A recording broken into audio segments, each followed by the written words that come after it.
Chemistry chapter number 5 types of the solid. बेटा आखिरी long question है इस चैप्टर का, टाइप्स ऑफ द सॉलिड। इसमें आपने ये बताना है कि there are 2 types of the solid. Types जो हैं सॉलिड्स की वो 2 तरह की होती हैं बेटा। First one is the amorphous solids and second one is the crystalline solids. बेटा अमॉर्फस सॉलिड्स वो होते हैं जिसके अंदर जो सॉलिड के पार्टिकल्स हैं they are not regularly arranged और their regular shapes are destroyed. ठीक है, दे इनकी यहाँ तो प्रॉपर एक शेप होती नहीं है, अगर होती है तो बेटा वो डिस्ट्रॉय हो चुकी होती है। इनको हम लोग जो है वो अमॉर्फस सॉलिड्स का नाम देते हैं। और बेटा इनका कोई शार्प मेल्टिंग पॉइंट भी नहीं होता, एक फिक्स प्रॉपर मेल्टिंग पॉइंट भी नहीं होता, जैसे कि प्लास्टिक है, रबड़ है, ग्लास है, ये सारे के सारे बेटा अमॉर्फस सॉलिड्स हैं। उसके बाद आगे उसने बताया बेटा क्रिस्टलाइन सॉलिड्स, जो कि दूसरी टाइप है सॉलिड्स की। Crystalline solids are the solids which have the arranged definite 3 dimensional pattern, they are called the crystalline solids. ठीक है बेटा, तो इनकी एक प्रॉपर जो है वो 3 डायमेंशनल शेप होती है, प्रॉपर इनके जो है वो सर्फेसिस और फेसेस होते हैं, और हर एक फेस जो है बेटा उसके एक डेफिनेट एंगल्स होते हैं, और इनका शार्प मेल्टिंग पॉइंट होता है बेटा। और इसकी जो है वो एग्जांपल उसने बताई है डायमंड और सोडियम क्लोराइड। ठीक है, तो इनकी शेप जो है वो कुछ इस तरह की होती है कि ये जो है वो एक प्रॉपर जो है वो शेप के अंदर पाए जाते हैं, जैसे कि हम लोग सोडियम क्लोराइड के अंदर देखते भी हैं।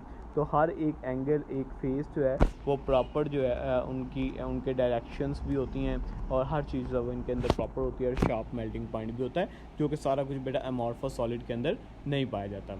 उसके बाद फिर हमारे पास एक शॉर्ट क्वेश्चन आता है बेटा कि डिफाइन एलोट्रॉपी।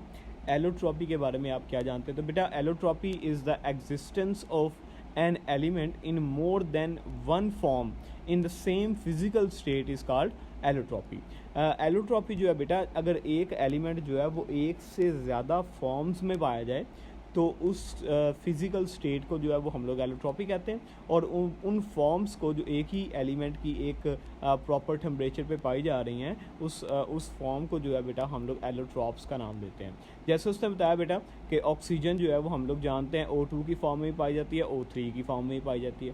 तो अब O2 और O3 दोनों के अंदर जो है वो ऑक्सीजन के एटम्स हैं, तो ये दोनों जो हैं वो एक दूसरे के क्या हैं, they are allotropes of each other. इसी तरह से बेटा जो सल्फ़र का मॉलिक्यूल है S8 जो है वो भी 2 डिफरेंट फॉर्म्स में पाया जाता है, रोम्बिक फॉर्म में पाया जाता है और मोनोक्लिनिक फॉर्म में पाया जाता है। तो ये दोनों फॉर्म्स भी जो हैं वो सल्फ़र की क्या हैं, एलोट्रॉप्स हैं। उसके बाद बेटा आपने ट्रांजिशन टेम्परेचर की डेफिनेशन याद करनी है, एक ऐसा टेम्परेचर जिसके ऊपर एलोट्रॉप जो हैं वो एग्जिस्ट करते हैं या एक दूसरे के साथ इंटरचेंज हो जाते हैं, उस टेम्परेचर को बेटा हम लोग जो है वो ट्रांजिशन टेम्परेचर का नाम देते हैं। जैसे कि S8 रोम्बिक फॉर्म से कन्वर्ट हो जाता है बेटा मोनोक्लिनिक फॉर्म में 96 डिग्री सेल्सियस पे, और मोनोक्लिनिक जो है वो रोम्बिक फॉर्म में कन्वर्ट हो जाती है।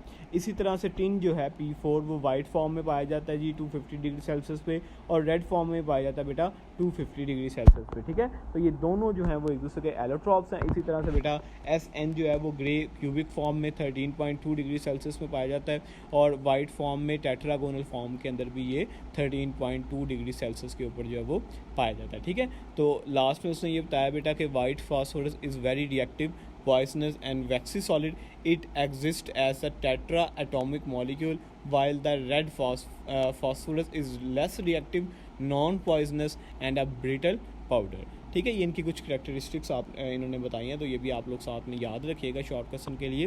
तो यहाँ पे हमारा चैप्टर जो है वो एंड हो गया। अब हम लोग जो है वो शॉर्ट क्वेश्चंस की तरफ इंशाल्लाह कल आएंगे। नेक्स्ट लेक्चर में शॉर्ट क्वेश्चंस के बारे में पढ़ेंगे। तो ये लॉन्ग क्वेश्चन इसमें याद रखना है जी, write and note on types of the solid, और उसके बाद एलोट्रॉपी जो है वो आपने शॉर्ट क्वेश्चन में याद रखनी है।